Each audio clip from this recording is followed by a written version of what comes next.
Welcome to Smart Levy, a podcast where two stars from Arrested Development and a guy from Two and a Half Men get together to recap Prime Video's Invincible. I'm Alex. Hold on to that. That's a good idea, though. I'm Justin.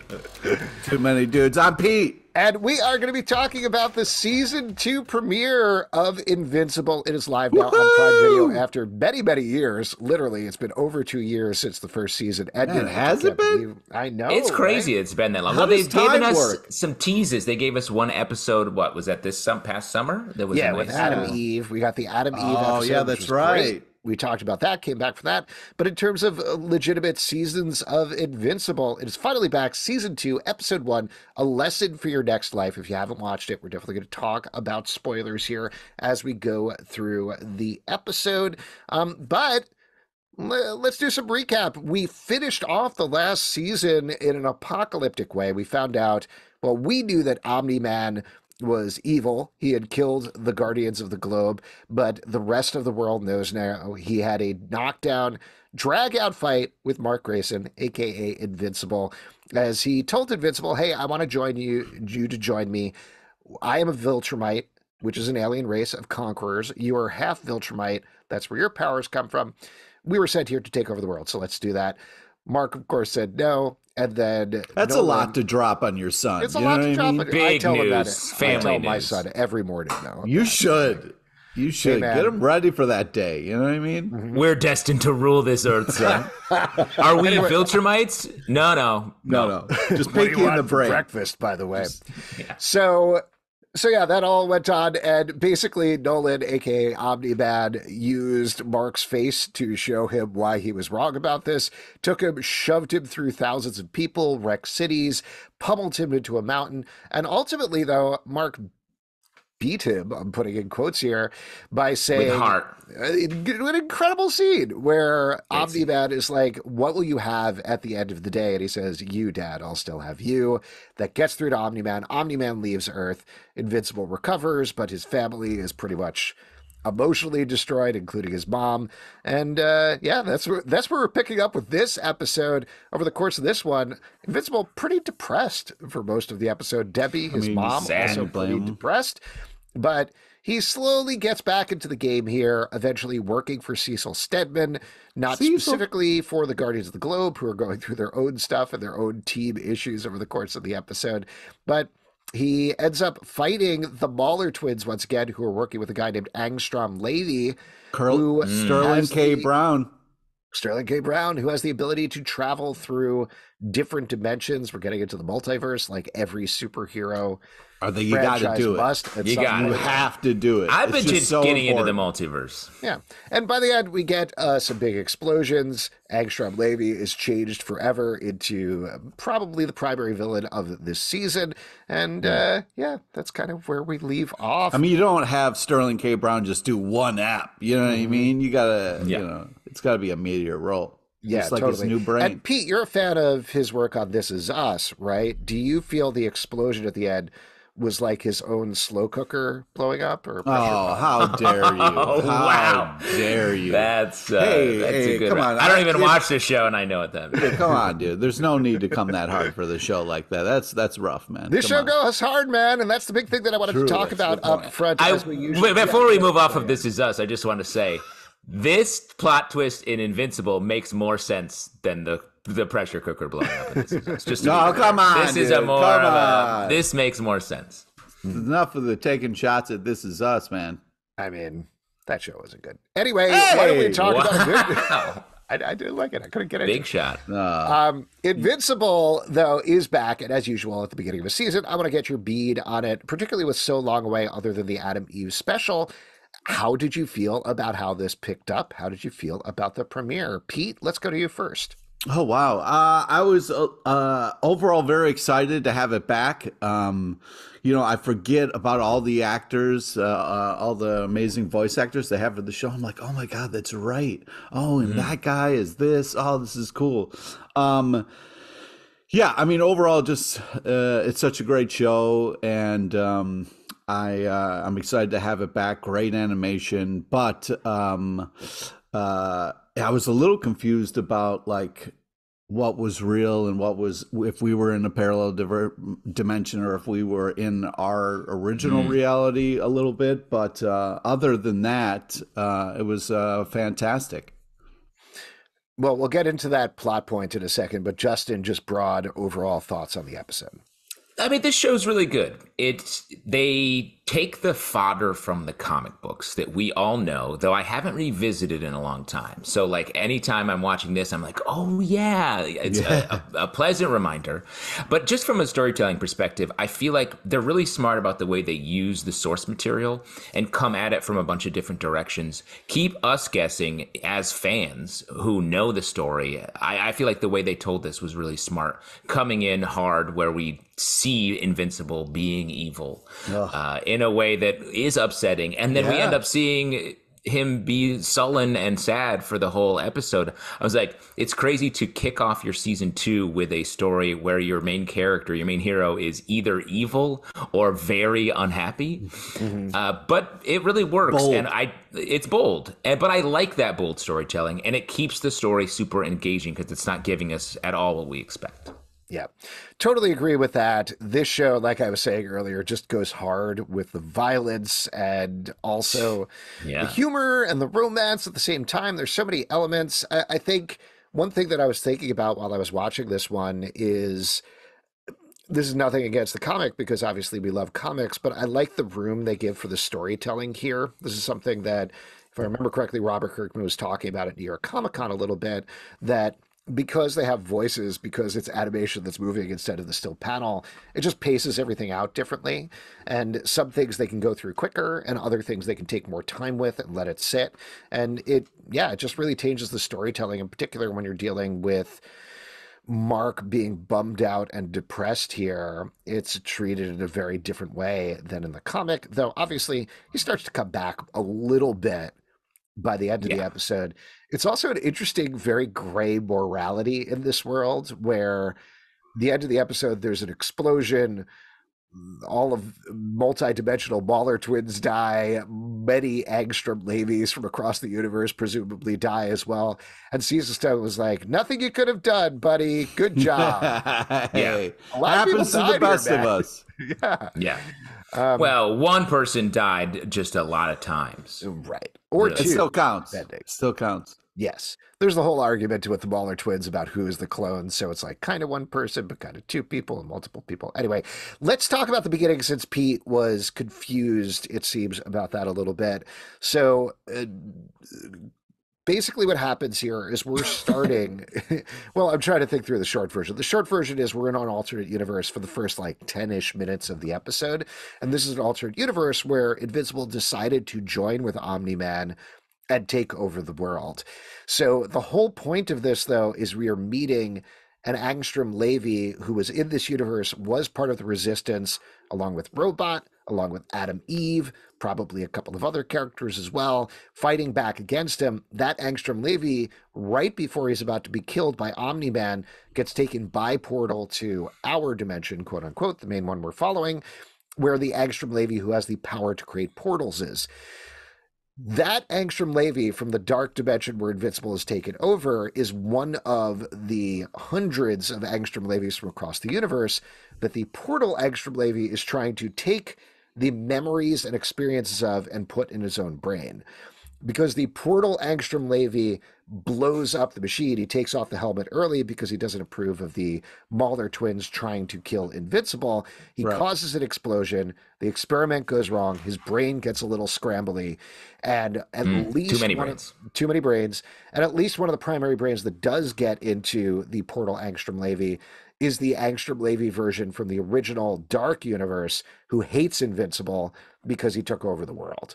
So that's the primary thing that's sort of fighting there is he's crazy, too many thoughts going around in his head. He has the portal of powers to go through different dimensions, and now he hates Invincible. Does that lay it all out, Pete? Yeah, thank you very much. No problem. Really great. Yeah, and it was it's almost impressive. like you have too many Zalbins in your brain telling you the plot of this episode. Definitely too many TV shows in my brain. I will say that. Jumbled Fair. around in there. Fair. The multiverse of prestige fading peak TV. I thought this story did such a good job, the Angstrom Levy stuff, of setting him up as a hero, as wanting to do good, save the multiverse from itself. And then the perversion of it by the plan going wrong. He's sort of, strung up by his own moral compass of like, well, I'll take this helmet off because I don't agree with what's happening, and it kills everything and ruins everything. And he can't guilt is a big theme through this episode. Mark's guilt at what happened with Omni-Man, and then Angstrom Levy can't deal with the fact that he blew all this up. So now he's going to just blame Invincible for all of that happening. It sort of had the vibe of the end of Dumb and Dumber. Something that curses me. Yeah, I'll explain. I'm going to use all my brain to explain this. Mm-hmm. When I think the only thing in your brain, by the way, is this scene from Dumb and Dumber. You bring it up. Well, but you bring it up a lot. It's a constant touchstone, because when I see characters do things where I'm like, you almost had it and you blew it. See at the end of the movie where they could get on the bus full of swimsuit models to go with them, and they're like, sorry, no, you're going the wrong way. They just stop and give them directions. It's a great scene, very funny, but there's something about that dramatically pokes my brain, where it's like, make the right choice, characters. But of course, it's much more fun and more interesting if they don't. And the same here, Angstrom Levy's set up to save everything, and he makes one mistake and goes the wrong way. Great writing. Can I ask you about... Oh, yeah, go ahead. It was also a little bit like, he's teaming up with these people who obviously will murder people at a drop of a hat. And he was like, hey, no murdering. And they're like, okay, boss, whatever. It's like, we know where this is going to go.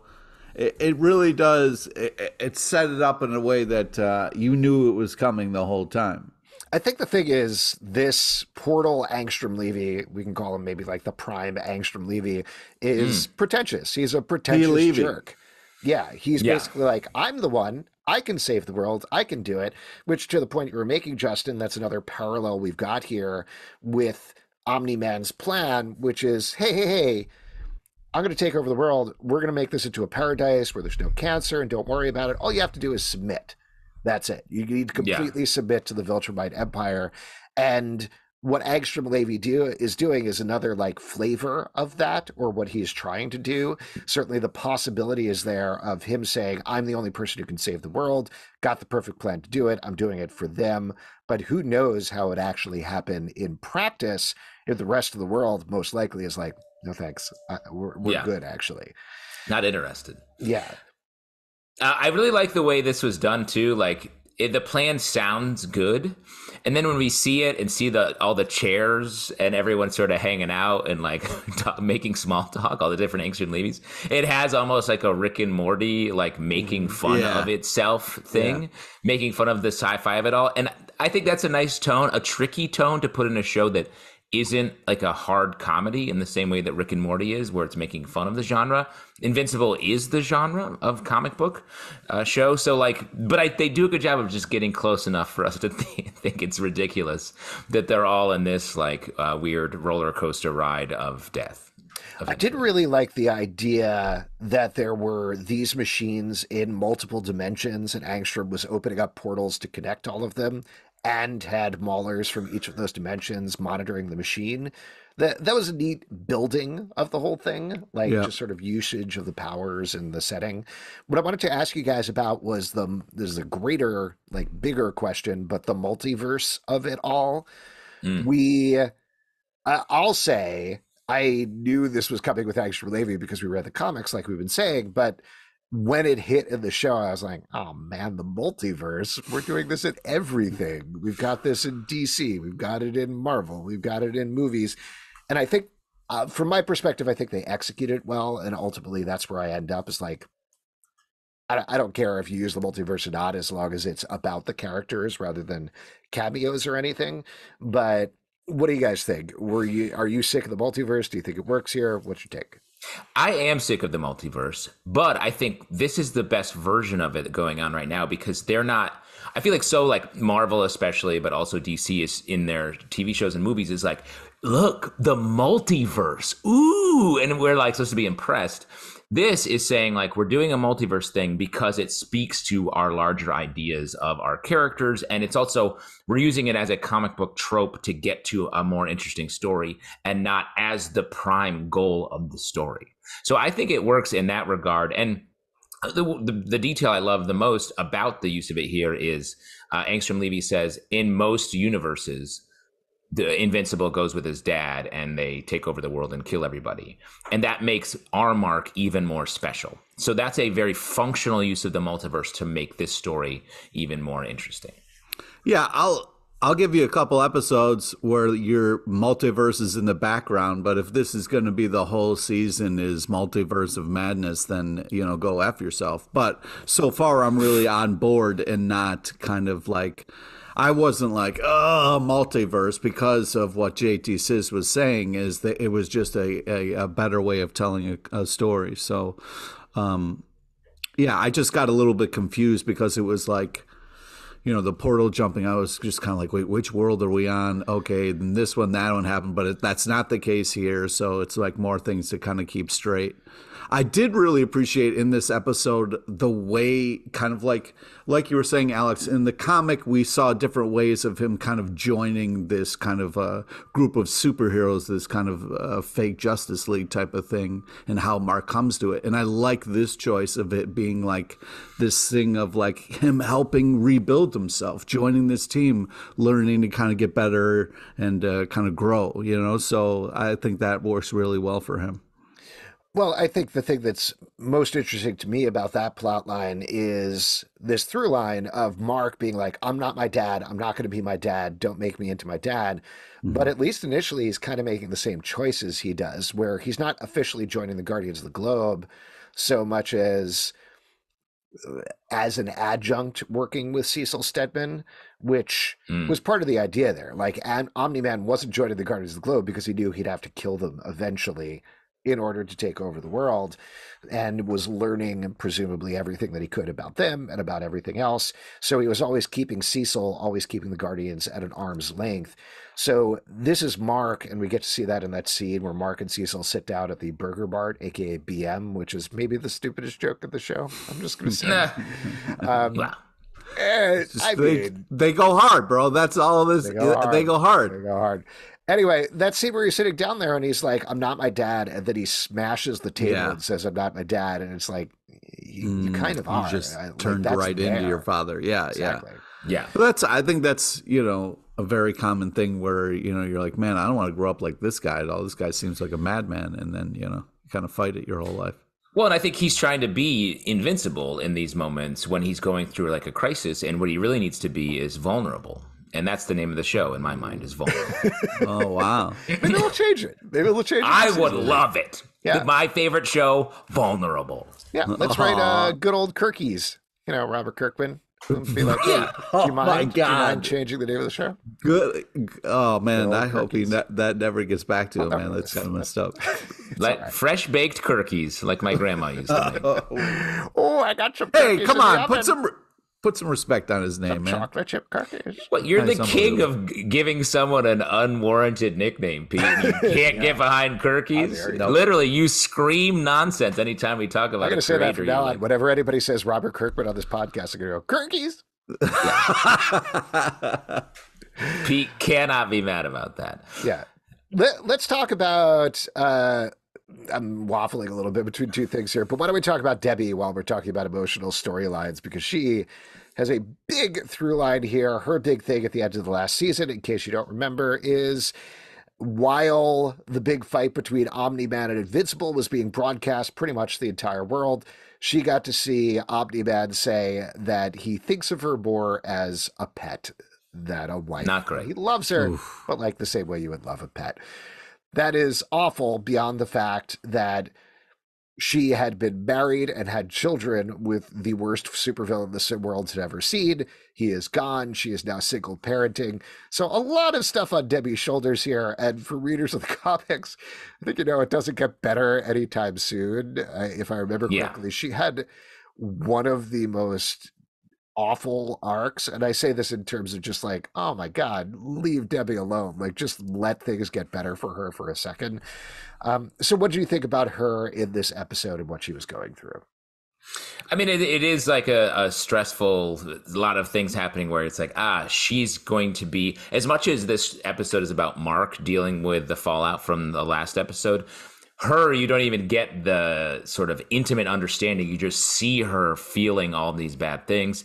Olga comes over. She is not super helpful, is sort of helpful, but like, I don't know. It just feels like she has no path forward. And so that's going to be hard to watch, I think.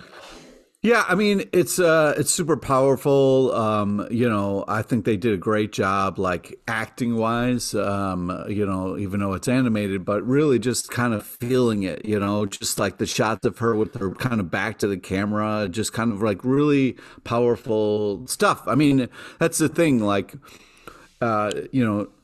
you think you marry somebody, you find out something else. It's fucking heartbreaking. You know what I mean? That's, you can put that on a lot of different things, but yeah, failed marriages are awful. So like that is kind of a worst case scenario. I guess maybe it's a little bit easier if you're like, well, he was a super villain from another planet, but still you kind of feel like, especially when someone calls you a pet. I mean, that's rough. Yeah, Well, that's rough. And I think, I know I said this before, but I think the other thing is rough, that it sort of feels like you were aiding and abetting the world's worst criminal. It's like if you were married to somebody and then suddenly found out they were Hitler, you'd be like, yikes, I'm associated. what could I have with that. done? And you go back through every single thing that has ever happened between you where maybe you could have stopped this from happening at some point. But of course she can't. And the last thing I'll say about it is I just really appreciate the differences between how Debbie and Mark are handling the situation emotionally. It's very different for her because she's in different circumstances than it is for Mark. And I think a lesser TV show would equate them. They'd be like, we're feeling the same thing, when they're not. I mean, again, it goes back to guilt, I think, to what you were saying. I think she's going to be dealing with the same thing. And I guess I should also say that I love both of you, but I think of you as my pets. Okay. Looks like we're done with this show. It was fun run. We did, what was it, 15 That's years the line. together? That was line. it? No. Wow. Call me your fucking pet, man. Rub my belly, man. Rub my belly. You're See? lucky you're in a different Alex, location than me. You fucking Alex is into it. piece of Pete shit. is I love it. Do you have any treats? I would love a treat. Pete, I'll don't show be you what mad. kind of Here. pet I am when I fucking Pete. see you in real life, Pete. motherfucker. Pete, you want a little Pete treat? Here you go. Come on, Pete. There's no coming back from this, man. Oh, wow. I gotta go. I gotta find somebody who open a portal for me because fuck this whole world now. Oh, wow. That's a big statement. Great. Let's talk about the Guardians, since they're going through a lot of stuff this episode as well. There's a very fun sequence where they see him fight Giant, this enormous creature who's wrecking the city, and the Giant is actually a kid. So they're like, what are your demands? And he says he wants to be an astronaut and president of America. Yeah. It's very funny. Just a great bit. That was really good. And then we get a lot of other things that are going on here. I think the main emotional thrust is Robot, who is now in a younger cloned body of Rex Splode, is dealing with human emotions like fear for the first time, which Monster Girl coaches him through a little bit. But we get some new team members. One we've known before, one we haven't. The Immortal is now in charge of the Guardians. Another great sequence where Jason Mantzoukas completely makes fun of his entrance.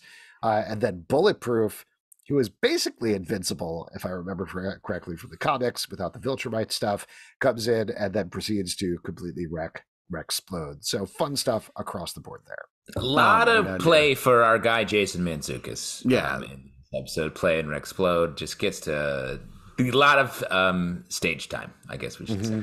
Yeah, but I mean, he kills it. It's a fun perspective. Fan fave. Yeah, and it's it's him being him, and it's why you hired him. So yeah, let him get those comedy moments because he does.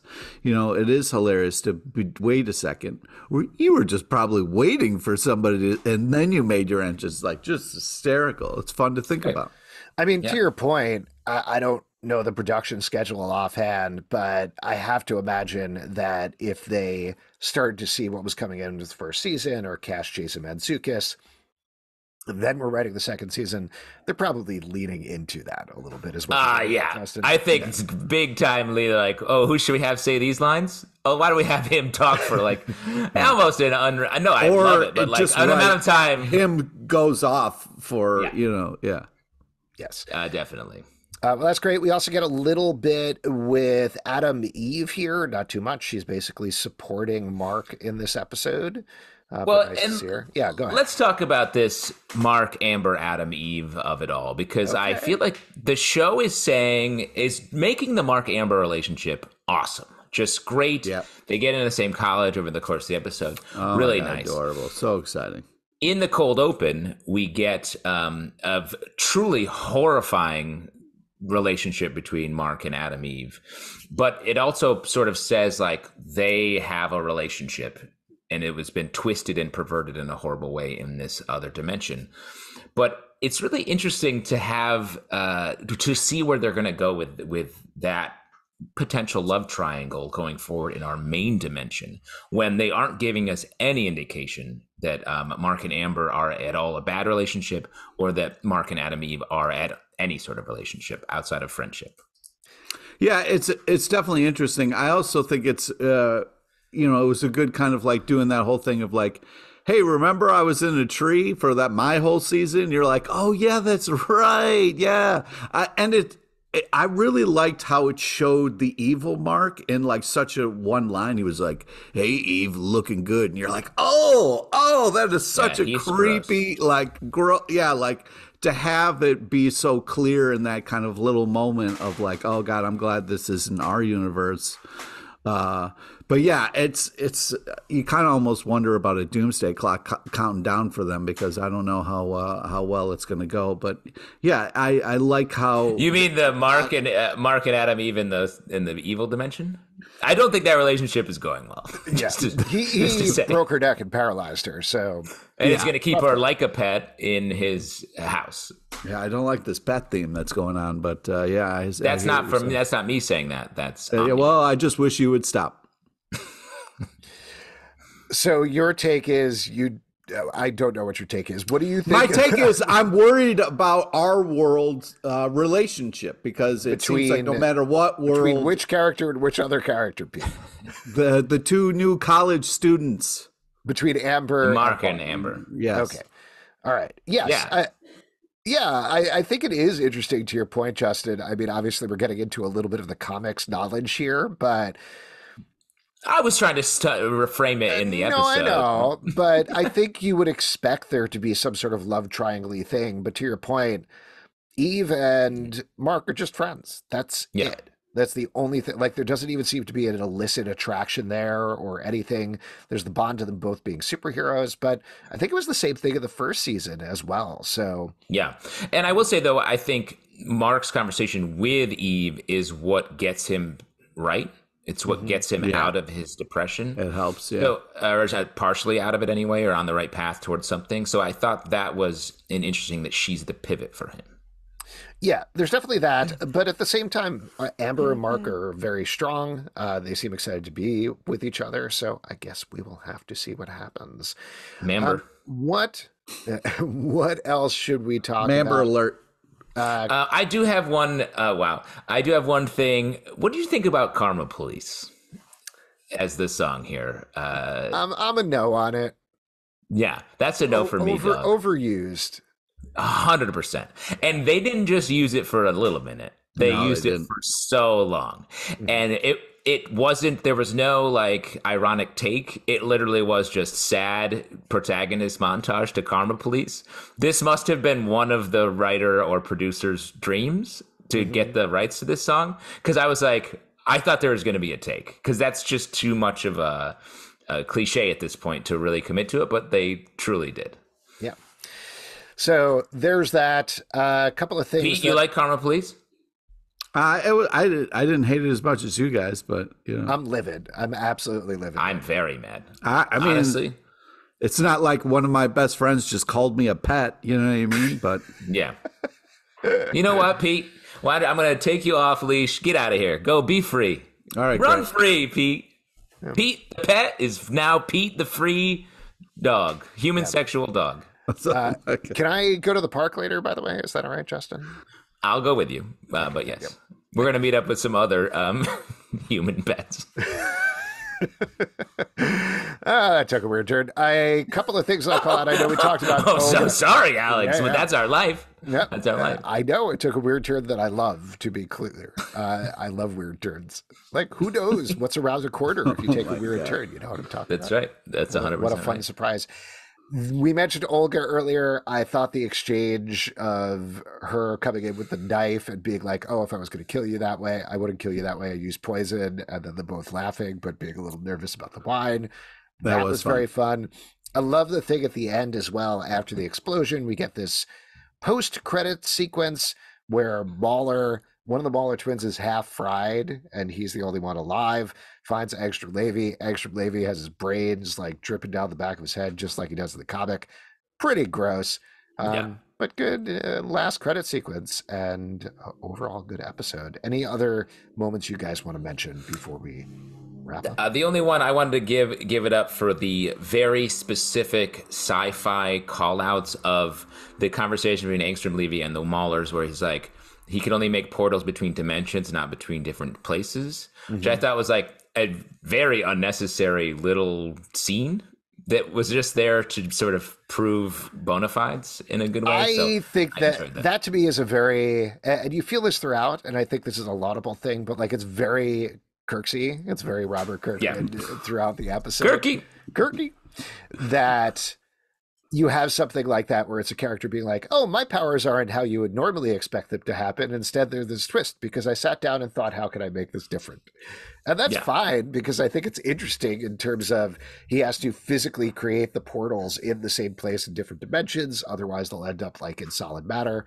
Maybe that's a tee up for something that potentially will come and happen later. I guess we'll see. But yeah, setting up the rules like that, it's also very similar to rhythmically, I think, to the conversation that Omni-Man and Invincible have in the bad dimension, where after he breaks Adam Eve's neck, Omni-Man is like, "Oh, is that what you were practicing last week on all the civilians?" And Invincible's like, yeah, that's what I was doing. Yeah, absolutely. Protesters. I agree. It's that is the level of detail that I want in a show because it's not heavy-handed. It's just used well. But again, going back to Karma Police, it's why I can't believe they just straight-faced did a Karma Police sad protagonist montage. Yeah. Go ahead, Pete. I like the Elephant Man. That was fun. Elephant Man was fun.